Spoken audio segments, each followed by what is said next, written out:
What is good, everybody? Welcome back to a brand new edition of El.Boogie and the Bell. Now, if you have been here for the past couple weeks or the past episodes or however long, you know that we usually start with a song. Now, I've been uploading our main videos to our what's it called? Our YouTube, and I just now realized that we've been getting copyrighted. El.Boogie, can you believe that?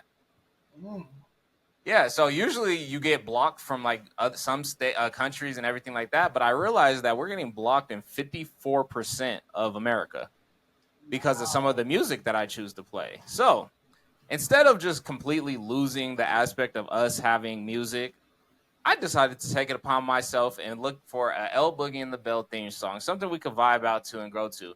And thank goodness for AI, there's an app called Sono where you could generate as many songs as you want. So I have two versions. I didn't have a lot of time to do it before, but I got two songs, and I want you to listen to both, El.Boogie, okay? Now, if you're not feeling these, we're going to generate a couple more, but this is some El.Boogie and the Bell exclusive premiere right here on the show. And we're going to see if we like either of these. If we don't like these, we're going to go with something else. But here we go.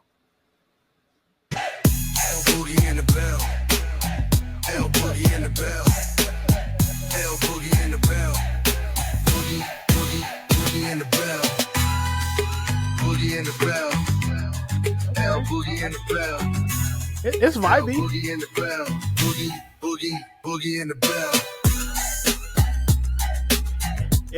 It's giving like commercial. Like this is a commercial for sure. So I played around with it a little bit. I generated some songs that are very AI generated, like, you know what I mean, where it just sends you back something you're like, yeah, AI is not there yet. But after playing around with it a little bit more, I said that one's a little closer to like a theme song or a transition period. So I did like that. This one's more. Ooh, I wasn't trying to mess it up. This one's more of a song, but I like this one as well. This is more of like rapping and actual song making, but let's see how you feel about this one. This is kind of, so the other one was like a West Coast vibe, right? You got your little haze in the back and a couple little West Coast vibes. This one's going to be kind of like your down south future type. Not really future. Oh, let's see. El.Boogie. Oh, they come to watch me and my dog. El.Boogie and the Bell. El.Boogie and the Bell. Tell me, who better than us? And I ain't talking about Mike and Mike. I ain't talking about Undisputed. I ain't talking about First Take. I ain't talking about the Herd. Ain't none of them better than us. The biggest debate show on earth. What? Me and the homie, the dog. When you watch us, oh, they come to watch me and my dog. I'm kind of messing with it. It's kind of fire. It's kind of fire. Feeling the second one. I was feeling the second one a little bit more. It's more song. Yeah. I don't know. We might throw this as our official version, or we might play around with Sono a little bit more. But anyways, thank you for joining El.Boogie and the Bell today. Thank you for experiencing our first couple of AI-generated songs for the show, because we are no longer getting copyrighted. We are here to stay. But regardless of everything that we just covered, more importantly, El.Boogie, how you doing today? Hey man, doing fantastic. It's officially June. We're getting into summer. We're making it to the NBA Finals. About to kick up this week, man. It's an exciting time. Hey man, we gotta plan our next trip. We just hit Vegas, but I think it's officially summer, so we gotta shake and bake somewhere else. But you know, this is usually our downtime. But I think we're gonna ride out this finals pretty hard. You know, we've kind of been a little off since the football season ended, but I'm thoroughly enjoying this NBA playoff run. I'm glad to see the result that we have so far, and I'm really excited to talk about it today. But yeah, we're gonna be here for the next 2 weeks for sure. Which, believe it or not, El.Boogie, we could be done with basketball in the next 2 weeks. Can you believe that? Mm-hmm. I think it could. Game 7 barely is gonna be a little more than 2 weeks. If not, I think this is our last 2 weeks of basketball, and then we're probably gonna take our little hiatus until training camp gets to kick in. So, with that being said, El.Boogie, before we talk about the two teams that made it happen, they made the dream team work. We gotta let go of the two other contenders who could have made it to the finals but fell short. So let's start with talking about what the Timberwolves and the Knicks need to work on for next season. We could get a little bit into, and then we'll go into why they didn't win this series. But let's start with the Timberwolves. What do you think the Timberwolves need to fix in this offseason? Honestly, I think the Timberwolves. I think you need to. Well, let me actually take a step back. I do not blame Anthony Edwards for anything. Mm. I think Anthony Edwards, as a 23-year-old basketball player, is ahead of schedule. He has, I think so. How many players do you know at 23 who have taken their teams to the Western Conference Finals twice? I'll tell you this: Jokic didn't do it. Shea didn't do it. Giannis didn't do it. We can name a whole bunch of players who were like, yeah, these are top players in the league. These are MVPs in the league. If Shea wins the finals, they've all been NBA champions. None of them have done what Ant has done at 23 years old. So he is ahead of schedule, in my opinion. Honestly, like what he's been able to accomplish at 23. I think he's just going to get better and better and better. Now, if we see similar stories in like 2-3 years from now, that's a different discussion. So for the Timberwolves, I say Ant, just keep progressing, do your thing. I think as a whole, I think the roster can mostly stay the same. I would like to see them get a more skilled center than Rudy Gobert. I think we're hitting this transition period where now bigs are kind of expected to have a little more skill set. Your traditional center is slowly starting to phase out of the league. We're seeing the Wembys, we're seeing the Chet, who sometimes plays the 4, but we're seeing these really skilled big men, and Rudy just doesn't do it. Like, yes, he's a good, shot blocker. He can clog up the lane, but he becomes a liability offensively. You need somebody who can help space the floor. So I would not be opposed. Maybe they keep Gobert, but maybe make that a priority. A young, skilled big that they can develop for another year or two. I think that would pay dividends down the road. Okay. But other than that, I really like the moves. I think Julius Randle had a good playoff series. I think if he can work on his consistency, he's good. I love DiVincenzo coming off the bench. I think their roster's pretty solid. Okay. There's a couple things there, right? All right. So first, I would like to address expectations out of a very young player. Now, I have two situations, one that went really good and one that went okay, right? So LeBron James' first finals appearance was when he was 22 years old. And I think it was like a lockout year, or like they played less games, or I forgot what it's called when they do that, when like they're negotiating contracts and all that type of stuff and it's not ready by the season, whatever it was, right? They had no business being in the finals. Most people could agree that Cavaliers team had no business being in the finals. I don't remember exactly who was on that roster. I think that was supposed to be like Gilbert Arenas' year to make it to the finals, and I think that they got 4-0 or something ridiculous like that. With that being said, LeBron James' expectation is going to be a lot different than Anthony Edwards, right? LeBron James has been held to, I feel like, a much higher standard. We were probably like 4 years old when these guys were in the league. I remember it still being a bigger thing at what LeBron's expected to do and who he is at 22 compared to Anthony Edwards, who's now 23 years old. He has been to 2 Western Conference championships. Now, LeBron James had no business being there, but I'd rather people say the same thing about Anthony Edwards, saying in his second Western Conference finals, he makes it to the finals and he had no business being there. I still say he fell short because last year he made it to the Western Conference finals. And some could say that team didn't deserve to be there. This year, I don't think we could say the same. You've been here before, and you didn't necessarily make the same mistake, but I didn't like the way that it ended out. Now, the second example I have was Kawhi Leonard, was 22 years old, 351 years old when he won his first championship. Granted, Kawhi Leonard, different. I know what you're going to say. Kawhi and Leonard joined a dynasty, but he put in work on that dynasty, right? And he got finals MVP. He did, but again, you're on the Tim Duncan, dynasty. Tony Parker. Yes. Like, he did join a dynasty, but the expectation was and he didn't have the expectation. He played above and beyond expectation for a player that young. So I'm not going to completely say that it was a failure. No, it's good to be at the Western Conference Final as the best player on your team. There were some inconsistencies in this series compared to the Lakers series. I think if he would have came with that same energy, which I don't know what it's like to be an athlete who's asked to perform at that level, we both know. Watching the Nuggets series, watching who did they smack first round? The Timberwolves. Oh, okay. See, who was the 8th seed? I forgot. Memphis. It was quick. Yeah, Memphis. The defense is unbelievable, right? You got Caruso just annoying the best player on any team, any size, right? The streaks that they would go on, I'm talking about 3 after 3 after 3 after 3. I'm talking about any foul that Shea wanted, all 3 series he got. I will say that, but I don't feel like the same energy that was produced against the Lakers was produced against the OKC, right? And I felt like he kind of took off that second series because his team came to play. So I don't know. I don't think that they need to fix anything. I think that this team could get over the hump and make it to a finals. Is this team beating a Celtics? I don't think so. Is this team beating a Knicks? I don't think so. Is this Timberwolves team beating a Pacers? No. But I honestly believe this team could beat a OKC on an off year. They've proven that they could beat a Lakers. They kind of proven that they could beat a Golden State.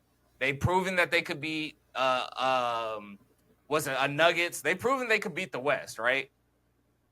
I think that they could be an OKC on an off year. If OKC had, let's say they have a couple injury problems or anything like that, I just feel like they played the best version of OKC. It's OKC's dynasty. Not dynasty. It's OKC's turn because we haven't had a dynasty in 7 seasons.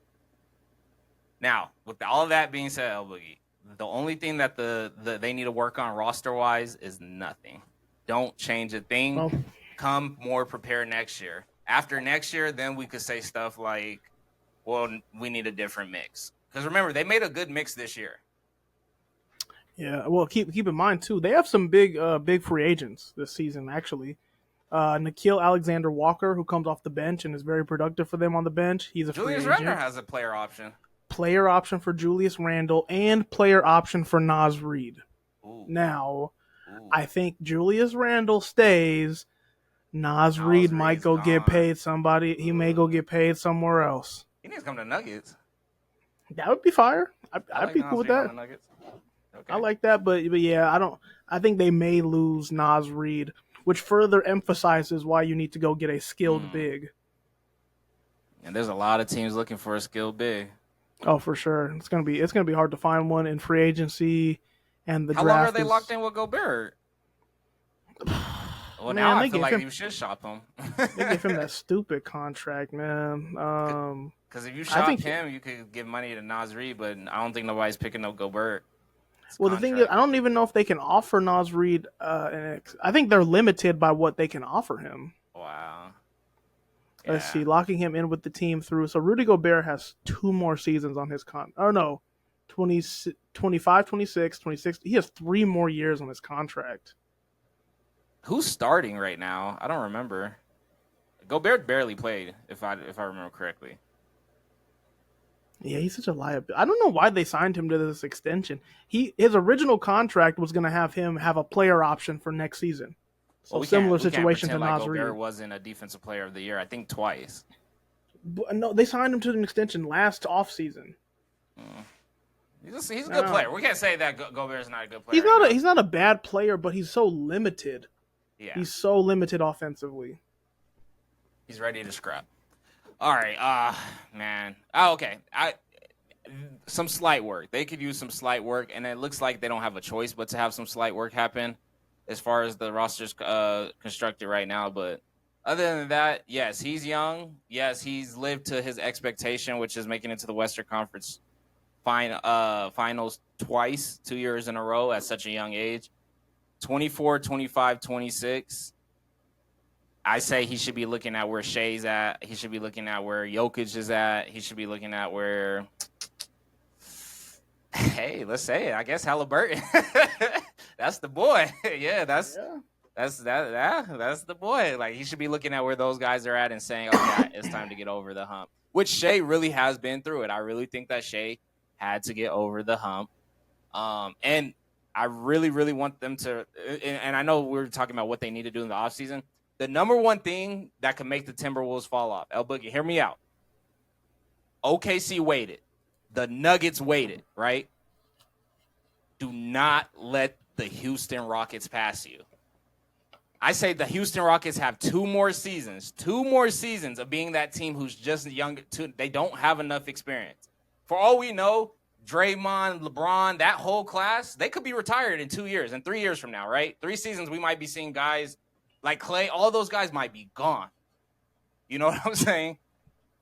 if you don't win in the next 2 years and you got a team like the Houston Rockets developing, they're waiting for their turn while still having to compete against a Nuggets, a OKC, and a Timberwolves. So Timberwolves, do not miss your opportunity. Do not make Anthony Edwards feel like he needs to leave 3 years from now, because he surely can. I don't know how long his contract is, but he surely can within the next 3 years, I'm sure. So that's all I think I say they need to work on. But you got anything else on the Wolves? It's gonna be tough in the West, man, especially considering the fact that the OKC is gonna have the same roster next season. Like they're gonna have it won't get shiesty for them until after next season from a contractual standpoint and who they keep. But next year they're gonna be the same team. I'm telling you, 2 years from now, I wouldn't be surprised if the Rockets are in the Western Conference Championship 2 or 3 years in a row. 2 years from now. 2-3 years in a row is hard now because you can't keep players together. That especially when you have young players. Like OKC's about to run into this. They're gonna have their core this year, or they had them last year. They have them this year. They're gonna have them next year. Then they're gonna have to start spending money, and they're not gonna keep everyone. They're not. So that like rosters like good rosters, especially when you have a bunch of young talent that's really good and aging well together. You got about 3 years. 3 years together, and that's about it. And I'm telling you, the Rockets are going to start not next year, but the year after. I promise you. Like, they're whatever they got to do, I know. I just don't want the Timberwolves to miss their window. Don't forget that the Lakers are about to go into full rebuild mode either. For real. Like, the Lakers didn't get Luka for nothing. Luka is still a baller, and they're as soon as LeBron's out, especially if he's out after this year, they got a lot of money. It's not just two great superstar talents. It's going to be one superstar talent and a whole lot of money to go to everybody making him look good. So, hey. But, yeah, I just don't want the Timberwolves to miss theirs. So, keep this same roster. I do think you guys could be OKC with some injuries. And you've proven that you guys could beat everybody else. Clippers isn't stopping. Clippers is about to break up. All right. El.Boogie, moving over to the East. I feel the same way about these guys, but I'm going to let you go first. What do the New York Knicks need to do in the offseason? The thing with the Knicks is you could argue that maybe you need a new coach. No. Maybe you need a new coach. I hate his body frame. His body just looks weird. He just looks like what's it called? The walrus? The one that just uses its neck and it's brown and it has like whiskers. It's a walrus, right? A walrus, yeah. Yeah, he built nasty. Like, how can you stay focused when your diet looks like that? The limitation with Tom Thibodeau, right, is he firmly he believes in aggressive defense, but he also doesn't believe in deep rosters. In this day and age, you need a deep roster, and you need to utilize your guys on the bench and get production out of your guys from the bench. I think the Knicks could use some more bench production. They could use some 7th, 8th mans to come and produce for them. But again, when you're playing a 6-man rotation, you're limited. And that's his philosophy, like as a coach. It doesn't matter who you get on the team if you're not going to play your 9th, 10th guy on the bench. You know what I mean? I don't love that point just because if nothing else, there were some times in these playoff series where I don't think ever they want Brunson to start the fourth quarter. I saw them holding their own for the first 3 to 4 minutes of the fourth quarter. Now, how deep they went into their bench, I don't know. But for your best player to be off the floor, you're relying on your 6th, 7th, and 8th. So maybe your 6th and 7th because he really doesn't go that deep into the roster. But I feel like he did the best he could with his roster constructed. Now, I do get what you're saying with overplay, but they were pretty healthy. I don't know. I don't think that a better bench would have helped. They were healthy. If it was an injury issue, I would say you're overplaying some players, but I didn't see that. But look at the teams that are in the finals. They're both teams that, yes, your starters are playing and playing well, but you also have bench production. You have a guy like Alex Caruso who will come off the bench and play amazing defense. You have a Lou Dort who can come off the bench and give you production on both sides of the floor. The Pacers, who they have on the Pacers?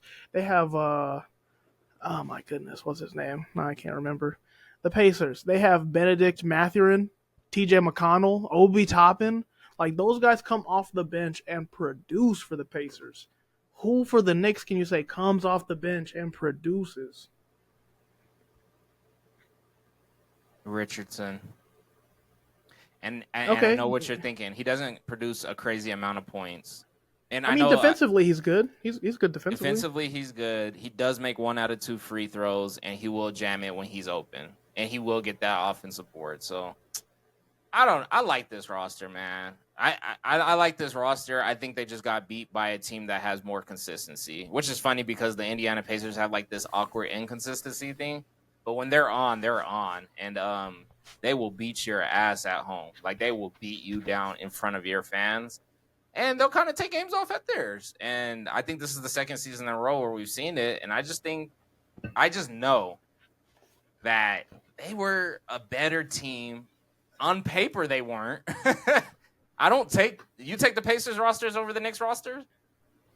On paper, I'm sadly starting to think that Jalen Brunson's a better player than no. Carmelo Anthony. Honestly, the argument that Jalen Brunson is a better Knick, I think it's already set. I think that's already solidified. Yes. Better Now, Knick, now yeah. granted, Melo never had a team this good. Melo's team was so No. old. But yeah. Jalen Brunson's ability to score that basketball being undersized and draw fouls and clutch moments and keeping his team in the game, I'm like, I don't know, the prime Melo versus prime Brunson. 2009 Melo or this year's Brunson. If I'm trying to make a deep playoff run, I'm taking Brunson. Really? Yes, 2009. Not last year, but the team that lost to the Lakers in the Western Conference. I think I'm taking that Brunson. Wow. Okay. Just because the way he plays the game. He doesn't play the game wrong. Now, is he a flopper? That's today's NBA. Is he going to do what he has to do to get that foul? That's today's NBA. But that moment and keeping his team involved and his coach knowing exactly when he needs to be in the game and needs to be out of the game, Brunson's a boss. I mean, he's scoring 40 against good defense. Like, they were on him, like, not getting it past half court without him having to put that left arm up. And he knows how to dribble his ass off with that left arm up. So I don't know. Brunson did his thing. I like this roster. I like Karl Anthony Towns as long as he stays healthy because there were some like knickknacks in there where I'm like, okay, is he like at his full health capacity? But maybe it's because he was literally playing and he was playing to win. I like this roster. I do think that they could go deeper into the bench. El.boogie's correct. Is that a coaching thing? Then yeah, get a new coach. I don't hate Thibodeau though. I mean, I don't hate Thibodeau either. I think he has definitely helped revitalize this team. I mean, last year when they were beat up on their roster and they made it to the second round of the playoffs, like that was amazing. Like he's not a bad coach. I just don't know if he's the coach that will get you to the next level. I don't know, man. It's always sad talking about the people who lost. Yeah, but at least we both could confidently say I don't really see like I'm proud of their roster. I think the Knicks, I'm proud of them. I'm proud of they came to play. Even in those 2 first games, I do wish they had a different game 2. That game 2 was bad. Game 1, freak show. Hey, it happens. Game 2, you guys need a little more fight. A little more fight than that. And then the rest of the series, I mean, it was a dogfight. They scrapped their way through. So they kept it going. I'm excited to see the Knicks next year. I'm excited to see Jalen Brunson play next year. All right, El.boogie. Now, that leaves us with the NBA Finals. El.boogie. We have 2 small market teams, not to hate, but 2 small market teams. I'm watching every single game. I'm so excited to watch the Pacers play every game, and I really hope they show up to play. But we have the Indiana Pacers playing the Oklahoma City Thunder. El.boogie, what's your initial take, and how you see this one playing out? I think this is a good strength on strength matchup. You know, you got OKC who's really good on defense, and then the Pacers who offensively are really good too. I think this is going to be a really good series. I definitely see this series going 6 games. I think both teams will. Honestly, I could see it being 2-2 through 4 games. But ultimately, ultimately, I do think it is going to be OKC just edging them out. I think what we've seen is their defense just wear teams down. Like it's hard to like you can have a good night against them, obviously. Like we saw the Nuggets beat them by like a ton in one game. Even Minnesota had that good. I think it was game 2 or 3. Or no, I think it was game 3. Game 3. Yeah. So you can get a game or two where they're just slacking and put up points on them, but I think their consistency, their ability to bounce back after a loss, like I think it's going to be pretty hard for Indiana to beat them aside from some late game magic from Halliburton again. Yeah, I think it's OKC in 6. Unfortunately, El.boogie, I'm gonna have to agree with you.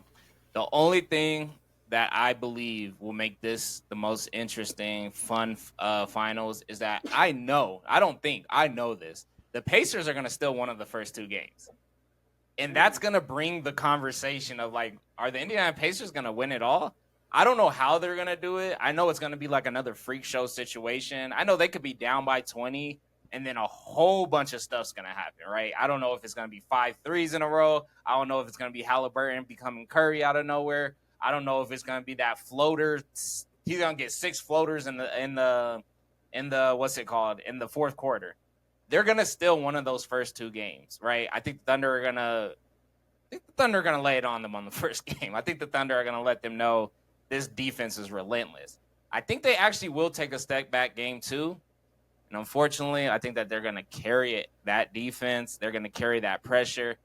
God dang, how many times did you see this playoffs where the Thunder will go on a streak? Like, where it's like a streak where you're just like, why? Like, how? Like, 4 threes in a row. Like, we were just up by 8. Like, and they never look back. When you look at their box scores for a lot of the games in the playoffs, you'll see 26 points, 22 points, 21 points in a quarter. And then you'll see 37. You know what I'm saying? Like, those are abnormal quarter. And then you look at the score and you're like, but it's still kind of, and then they just keep building off of that. When you have a team that's like has explosive quarters like that, there's no way the Pacers could keep up. The Pacers had 1 quarter in all of the playoffs that were like that. I think they had another quarter that was pretty crazy for the Cavaliers. I think they had them like 40 to 20 something. Like, they blew them out bad. But anyways, 1 quarter that actually mattered where they went berserk. Naz Reid had 5 threes in 1 quarter. Think about that. 1 quarter, right? The famous, the new edition of it. The Thunder have done that multiple times where they shut you down defensively and then they go on a streak that it is impossible to come back. I want to say at least 3 in these playoffs. They're bringing that same energy. They're not going nowhere. There's no injuries. They're ready. They're prepared. Thunder in 6. That brings up a good point. I think that's one thing that I'm most excited about with this series is that both teams are coming in healthy. Like, neither team is missing a really important role player. We've seen that in instances throughout the playoffs, like Steph Curry missing the whole second round. There's none of that. It is 2 teams that are healthy, 2 teams that have, relatively young cores. I think it's good. I think it's going to be really good basketball, and I'm right there with you. I'm there for every game. Every game. When do we get started? Thursday. Yeah, I think and it all doesn't both start till teams Thursday? get a lot of rest. Yeah, you remember they said the 5th. So technically today was supposed to be games. Yesterday was supposed to be game 6. No, today would have been game 6. Game 7 would have been on Tuesday. Yeah, no, that totally makes sense. That totally makes sense. And then Thursday would have been the game 1. Well, Thursday is game 1. Yeah. So okay, cool. Yeah, both teams get rest. I will be curious to see, since the Thunder had more rest. I think what we've seen so far is like the teams that get more rest when they start that game 1 the next series, they've been kind of sluggish. Yeah. That we've seen that a couple times. So I don't know if that's going to have a factor or not, but we'll see on Thursday. Don't be sluggish with the Pacers. They will. Oh yeah, no, that's how they will take game 1. If you don't come out ready, they will take it. I know the Pacers are going to take 1 or 2, and that's what's going to bring all the interest. But then I think the relentlessness will come in. But anyways, all right, that's what we got on the NBA Finals. Like I said, we're only going to have 2 weeks left before we probably go on a little hiatus, getting ready for the NFL training camp, Hard Knocks, and all those things, which is About a month and a half, probably 2 months away, right, El.boogie? Sheesh. 2+, yeah, Yeah, mid-August. literally. Yeah, but with that said, let's talk about the NFL just a little bit. So we don't have to talk about anything at all. I just heard we don't have to talk about the situation at all. I just heard that they said that it would be a good idea to drop Stefon Diggs due to a situation or to get rid of Diggs just in general. Is Diggs, and I don't even care about the situation. The situation has nothing to do with anything. He is coming off of a brutal injury though, right? Does Stefon Diggs carry a lot of value for this Houston team going into next year? I think that's my question. New England? Yes. He's on the Patriots. Yeah. Of course. Oh, my bad. Man. I said Houston. Yeah. He left Houston. Now he's Yeah. Of course. Yeah. That was one of their biggest issues on offense is who's catching the ball. You invested the number 3 overall pick, not this past or last year's draft. You got Drake May. He looked good in spots. Okay, cool. Give him something to work with. They drafted some guys this year that I'm not too hot about. Stefon Diggs is your true number 1 going into this season, and you need that for your developing quarterback. So he's super valuable to them. He's worth every penny they're paying. I don't know who the hell would say to drop him. It's like, all right, you drop him, drop the season. Drop the season. Did they pick up anybody in the draft? I think they drafted 2 receivers, but they didn't draft 2 guys early. So, I wasn't too hot on the 2 guys they drafted. So, no, that's cool. Yeah, no. Why would you get rid of Diggs? I don't care. I mean, whatever he's doing in his personal time, that's that. But it did raise a question where it's like he's getting older. I don't see him being in that like Odell Beckham space where it's like, hard work beats talent. I don't care. I think the last couple of years in Odell's career, which I think he's officially retired now, right? Did he officially retire? I don't think he officially retired, but I think he's a free agent. Okay, yeah, like TikTok did that. They were like trying to say he officially retired. I didn't know that for a fact. But anyway, in these last couple of years, I just think he's outworking everybody. I think he really is working like somebody who wants to play in the NFL still, and I think his name carries weight. Does that turn into production on the field? Not nearly as much production as the guy who caught a football with 2 fingers. And that's okay, but I don't think Diggs is there yet. I don't think Diggs is in that class where it's like hard work, talent, understanding the role of an NFL player, understanding plays, listening, paying attention, being a leader, a role model, having knowledge of the game. He's not there yet. I think Diggs is going to do just fine. Is it a 1,000-yard receiving year? Hell no. But I mean, maybe. I mean, if him and Drake May have good rapport, like genuinely, Stefon Diggs is really the only wide receiver that I would be worried about on this roster. Like they have Demario Douglas, Mac Hollins, Jalen Polk. That's the guy they drafted out of Washington State. They don't have any proven names outside of Stefon Diggs. I get it. He's in his 30s. I get it. He came off an ACL. ACLs are not as bad as they used to be. All right. ACLs, like go back 10 years, 15 years. ACL used to be like, damn. And ACL used to be how we treat Achilles now. Yeah. Like when a basketball player gets an Achilles, that's what ACLs used to be. Now we have guys who come back from ACL tears in like 5-6 months. So I'm not worried about that. I think Stefon Diggs will be Stefon Diggs. I think he'll be valuable. I think they will, again, focus on that relationship so your second-year quarterback, can grow and develop. Fair enough. I like it. Yeah, and I just felt it was so ridiculous because I'm like, all the shit that these dudes get arrested for, do crazy stuff, everything like that, it made me raise the question like, okay, outside of the BS, is Diggs going to be good next year? Like, duh. Like, what? Like, is he going to be a good NFL? Are y'all crazy? Are y'all nuts? Can he start his depletion in his career? Not depletion. I don't even want to put that on his name.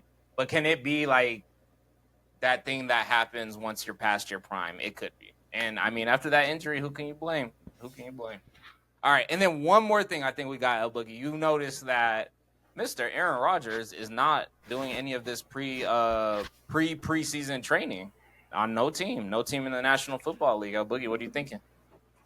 It just really begs the question, like, is Aaron Rodgers, like, I don't think he's quietly retiring, but at no point has he done anything but, like highlight that possibility.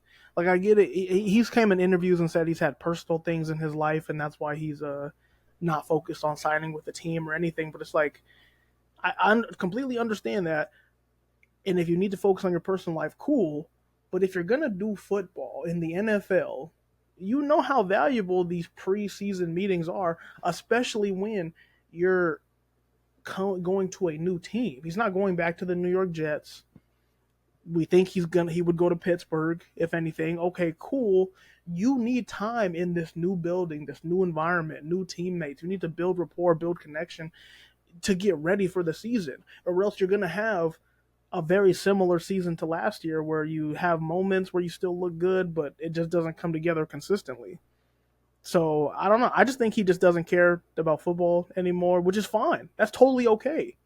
You've done enough in your career. Just I don't know. He's leaving out hope, but I don't think there is any hope for Pittsburgh or the Steelers. El.boogie, I'm gonna ask the toughest question of the night. What is a NFL team's problem that Aaron Rodgers is the solution for? I can't see one out of all 32 teams. He's a Band-Aid. Like that's what I'm saying. The Steelers is the only organization where it makes sense just because they don't have a credible quarterback on the roster. Like Mason Rudolph, he is their current day one starter if the roster stays exactly as it is. But they didn't they draft a quarterback? They did draft. They drafted Will Howard. They drafted Will Howard out of Ohio State. If you believe in Will Howard, I'm not saying Will Howard can't be an NFL quarterback. I just don't think he's your day one starter for the 2025 season. So who would be your day one starter for the 2025 season? I'd rather take a 42, 43-year-old Aaron Rodgers as opposed to Mason Rudolph. I disagree. I want to know what is the problem that Aaron Rodgers – what is the problem for an NFL team that Aaron Rodgers actually solves? Aaron Rodgers helps them do the same thing they did last year, the year before. First round exit. Hopefully, because Aaron Rodgers could potentially make that team worse. Just looking at the past couple of years. I don't know if the Steelers are on this down drop right now, but their whole division just got tougher and stronger. The Bengals are not coming back like the Bengals. The Ravens will be a better team next year. Well, they're not going nowhere, right? Like the Ravens aren't going nowhere. And then we'll leave the Browns. They'll probably be on the same level. So yeah, they probably will beat the Browns. So if they are the third team on a division that could still make the playoffs, it's probably still them. But with that said, I don't see one roster where Aaron Rodgers will solve that team's problem. The Steelers are trying to win one playoff game. They're not trying to win two. They're trying to win one. And do you think Aaron Rodgers is Rudolph not the answer to win one playoff game? Do you think Mason Rudolph is the answer? I think Mason Rudolph is the same answer that Aaron Rodgers will get them, and that's a first round exit or they don't make the playoffs. Period.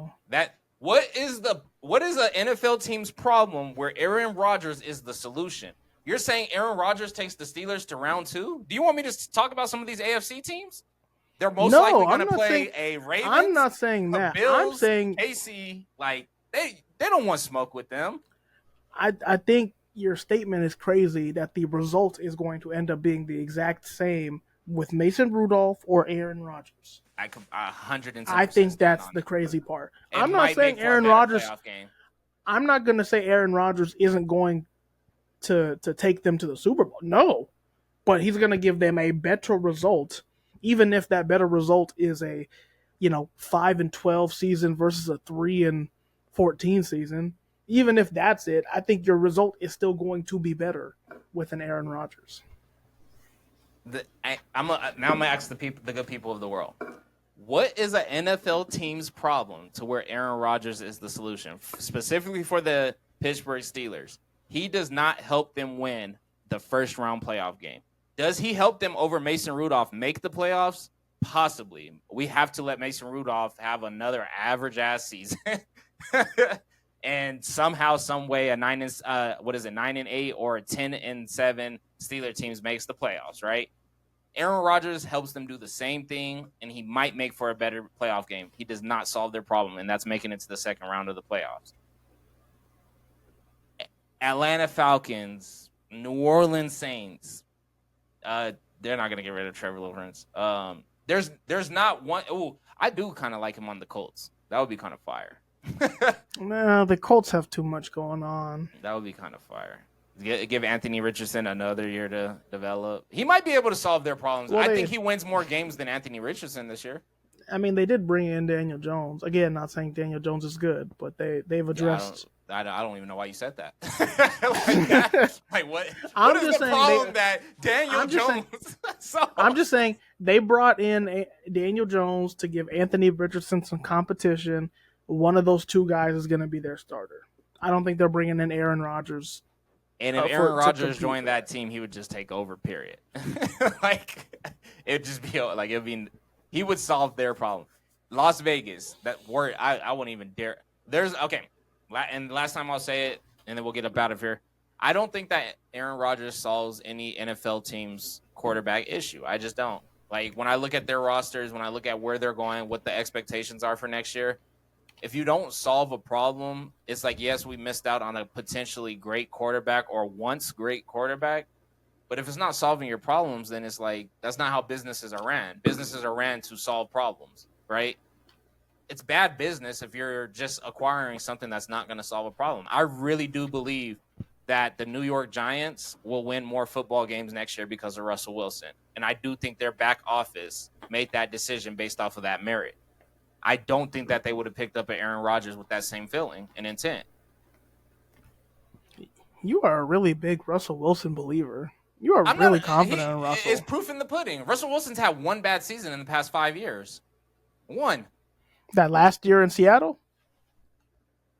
Was that 5 years ago? I was going first year Bronco all the way to now. That's 4 or 5 seasons. 4? It's like 4, I think. Okay, well, that last year in Seattle, I mean, that was a lot of bad in-house behavior, but he still was getting into DK. No problem.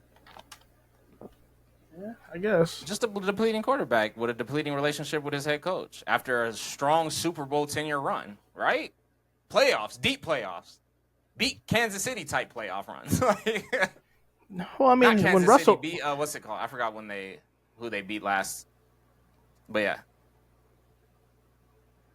You said what? Fair enough. Just fair enough. Just really big on Russell Wilson. And you're saying I'm big on Russell Wilson. New York's big on Russell Wilson because Aaron Rodgers is at the crib. And he lives there. He was just 2 blocks away. Well, keep in mind the perspective of the New York Giants. If they don't win games, which I don't think they will just because the NFL gave them the most fucked up schedule. They gave the Giants the hardest schedule. No, like strength of schedule, they got the hardest one. I mean, based on how teams did last year, but I don't. Was there. But they need to win.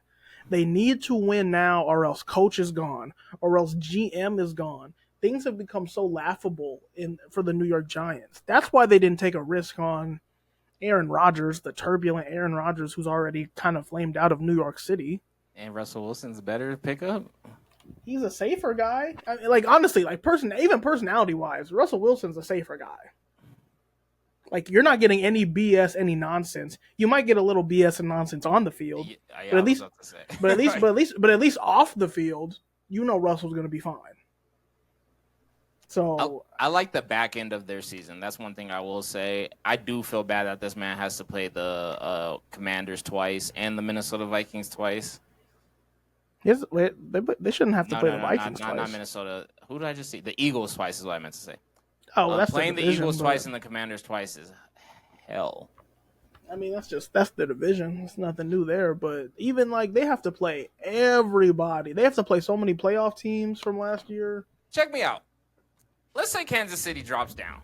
I think that they could go 2-3. Two out of their first 3. I think they could win 2 of those first 3. I don't think the Cowboys are coming back strong. I think the Commanders are going to lay into them. I think the Commanders are going to lay into them week 1. But that's okay. That's the expectation. Cowboys, Kansas City, Chargers, Saints. These are evenly matched teams to me. I want to see how Kansas City looks at the beginning of next year. Kansas City starts fast every year, right? They do good. Kansas City's not going to be the same team next year. Kansas City's going to be amazing next year. Of the teams that you said that I think the Giants would beat, the Saints, yeah, they're going to beat the Saints. The Chargers, I think the Chargers are going to beat their ass. The Chiefs, I think, are going to beat their ass. Like, bro, it's not even a question. Like, don't get me wrong. That week 3 game Sunday Night Football too. Are the Chiefs going to dominate and go 14-3 again? No. But are they going to beat the Giants? Yes. Like, I think both of those things are going to happen. I don't know. You know what? Maybe I got a lot of faith in Russell Wilson. I think you have a lot of faith in Russell Wilson. He's consistent. He's just not. He's consistent. Brother, let's ride. We already rode. We got off the ride. It was time. All right, man. We went hella over, man. That has been another edition of El Boogie and the Bell. El Boogie, do me a favor and please take us out. Hey, once again, we appreciate y'all tuning in to El Boogie and the Bell. Check out the full video on YouTube. No copyright issues this time. Check out the clips on TikTok. Leave a like, leave a comment. Let us know we're right. Let us know we're wrong. And we'll catch y'all here same time next week. Peace.